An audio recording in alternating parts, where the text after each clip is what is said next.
Graduation season na naman mga igan, inaasahan na ang kabi-kabilang pagdiriwang para sa mga magsisipagtapos mula sa class of 2013. Pero sa mga magulang na budget conscious, pwede pa rin po kayong maghanda sa inyong mga bahay sa abot kayang halaga.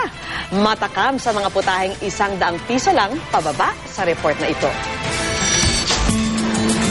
Magtatapos na ng elementarya ang panganay ni Mommy Shella, pero dahil medyo kapos sa budget, dito na lang daw sila magsasalo-salo sa bahay imbis na sa restaurant.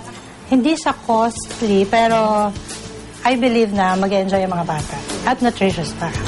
Limitado man ang budget, extra special pa rin daw ang ihahanda. Mga masusustansyang putahe sa halagang ₱100 pababa. Gaya na lang nitong tinolang manok na mas pinasarap ng kakaibang sangkap. Ito ang secret ingredients ko. Ang kakanggata. Ito naman lumpiang Shanghai sa halip na giniling ang ipalaman, corn tuna raw na pinasustansya ng ubod, sayote, celery, carrots at keso. Mura na, bawas kolesterol pa. Masarap siya, tsaka may vegetables siya, so parang balanced food na rin. May homemade style kasi siya, tsaka syempre mas enjoy pag kasama lang yung family sa bahay. Masarap po. Kahit nga mga gourmet dish, kayang-kaya raw ihanda ng di gumagastos na mahigit sa 100. Tulad na lang nitong croquetas de pollo o milk balls na gawa sa mantikilya, harina at gatas na pinagsama-sama sa mainit na lutuan. Kapag lumamig na ang mixture, pwede nang ihalo ang hinimay na manok. Saka ito pagulungin sa harina, itlog at breadcrumbs bago iprito hanggang maging golden brown.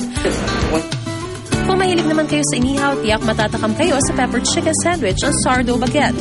Lagyan lang ng olive oil, paprika, black pepper at saka ito ihawin at ipalaman sa tinapay.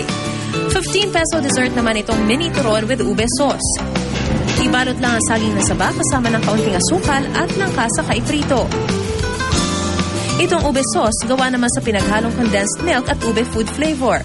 The ingredients that I'm using is really fresh, local products, ingredients such like the vegetables, produce, and you get to pick it, which is actually cheap if you cook it at home compared to dining somewhere else. Talaga naman di kailangan gumastos ng mahal sa anumang handaan. Sapat ng sama-sama sa pagkainan ng pamilya para maging espesyal ang pagdiriwang sa pagtatapos ng mga bata. Kailangan, hindi tayo masyadong after dun sa celebration. Kung hindi yung magkasama-sama yung family, natapos na yung isang kabanata sa buhay ng anak natin, next, na siya, next level na nga. Thank you. Para sa Saksi, Mains Umali, nag-uulat.